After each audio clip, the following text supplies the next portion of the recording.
Eu tenho uma história para contar. Cruz da Menina, mais conhecido como a história A Santa Cruz e a Cruz da Menina. Já se passaram 100 anos dessa história, desta comoção, e hoje nos deparamos com o caso do desaparecimento de Ana Sofia, que vem causando um grande sofrimento a toda a família. Se você souber do paradeiro dessa criança, por favor, disque 197. Informe as autoridades policiais. Onde está Ana Sofia? Ajude a encontrá-la. Ligue 197. Cruz da Menina, mais conhecido como a história A Santa Cruz e a Cruz da Menina. No início da década de 20, no século 20, chegava a Patos um casal campinense, Absalão Emerenciano e Domila Emerenciano de Araújo, trazendo consigo uma criança, filha de retirantes e conhecida apenas por Francisca. A menina lhes fora dada em uma das maiores secas da história como única forma encontrada por seus pais de livrá-la da fome que assolava as famílias nômades, as quais viviam em um verdadeiro estado de miséria. Absalão teria a missão de manter em funcionamento o equipamento que fornecia a iluminação noturna à cidade.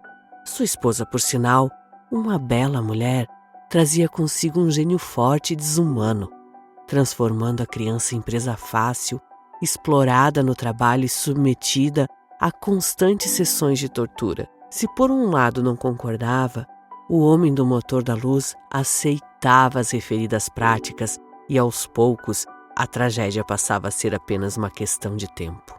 Em 10 de outubro de 1923, por volta das 18 horas, cumprindo uma trajetória diária, Domila saiu de casa e seguiu ao encontro do esposo, determinando a inocente que, após lavar a louça, fosse dormir. Atraída pela algazarra das crianças, a pobre menina, após cumprir a tarefa, abre a janela e fica a contemplar as brincadeiras. O sono bate e displicentemente deita, esquecendo-se de fechar a janela, o que seria o álibi de Domila para espancá-la de forma brutal, utilizando-se da trave de madeira usada como tramela, culminando com um massacre. Com o crime em plena madrugada, é traçado o plano de desova e a distorção da verdade. Absalão buscava um meio de livrar-se do corpo da menina, contratando uma viagem no caminhão de Zé Vicente, cujo motorista era conhecido como Hindu e morava na mesma artéria. Francisca era levada em um saco de estopa e foi jogado no sítio Trapiá. No dia seguinte, enquanto Domila espalhava que Francisca havia desaparecido, o esposo encenava uma procura frustrada. Mas em 13 de outubro, o agricultor Inácio Lázaro se deparou com os restos mortais da menina Francisca. Tratou de registrar o fato junto ao delegado Antônio Fragoso, que substituía o titular Vicente Jansen, o qual determinou a transferência do cadáver até a delegacia onde foi feito o reconhecimento logo após o enterro. A essas alturas, os boatos na cidade já não deixavam nenhuma dúvida quanto à autoria do assassinato de Francisca, que teve, entre outros ferimentos, o crânio fraturado e um dos bracinhos quebrados. Protegido por grandes nomes da política, o casal não chegou a ser preso, mas, não suportando a revolta popular, teve que se transferir para a cidade de Campina Grande. No local onde encontrou o corpo da criança, o ruralista fincou uma cruz de madeira, a qual passou a servir de orientação. As pessoas que por ali passavam, mantendo uma tradição religiosa, rezavam em sufrágio da alma da inocente. Certo dia, o agricultor José Justino do Nascimento, meditando sobre a grande seca que abalava a região, resolveu endereçar um pedido a Deus por intermédio da pequena mártir. Bem próximo do local, cavou uma cacimba e encontrou água suficiente para salvar o seu rebanho. Como pagamento da promessa, construiu uma capela em memória de Francisca, a qual foi inaugurada em 25 de abril de 1929. Com a conclusão da igrejinha, começava a romaria que mais tarde seria o ponto de maior convergência de peregrinos e fiéis do estado da Paraíba. Entre os possíveis milagres atribuídos à menina Francisca, o mais surpreendente foi narrado por um americano que veio a Patos trazendo uma réplica dos seus pés na época em que sofria de uma grave doença. Dona Odília, moradora do sítio Trapiá, que zelou a capela por mais de 50 anos, sempre contava o fato com muita emoção. Segundo ela, este cidadão dos Estados Unidos havia sonhado com a criança, informando que a sua cura estaria em Patos e, para tanto, bastaria que, através da fé, prometesse que levaria o devoto até o local. Pacto firmado, graça alcançada e promessa paga.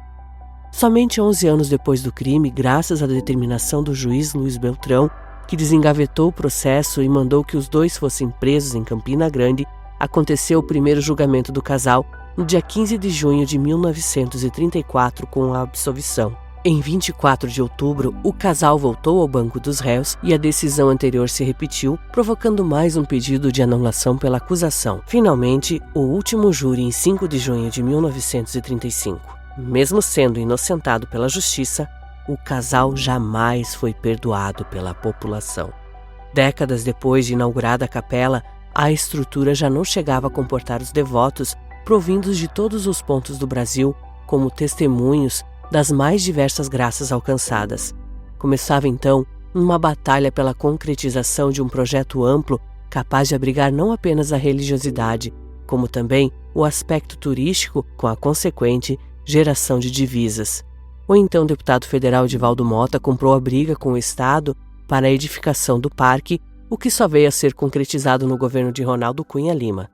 Em 24 de outubro de 1993, a obra foi entregue à cidade com 2 ausências por demais lamentadas: Dona Odila, que dedicou sua vida à antiga construção, e o parlamentar que mais trabalhou pela consolidação, pois os dois já haviam falecido. Essa reflexão, contando essa história apenas para você que tem fé e acredita que é possível encontrar Ana Sofia, ajudar essa família a encontrar. Tenhamos fé, peçamos para que, por intermédio de Francisca, desta menina que foi morta injustamente, atenda os pedidos e o clamor desta família, destes pais, desta mãe aflita, e ajude a encontrar a Ana Sofia, que desapareceu. Esta menina linda, meiga, que você está vendo aí no vídeo. Por favor, se você viu essa menina, se você tem notícias do paradeiro, ajude, Disque 197.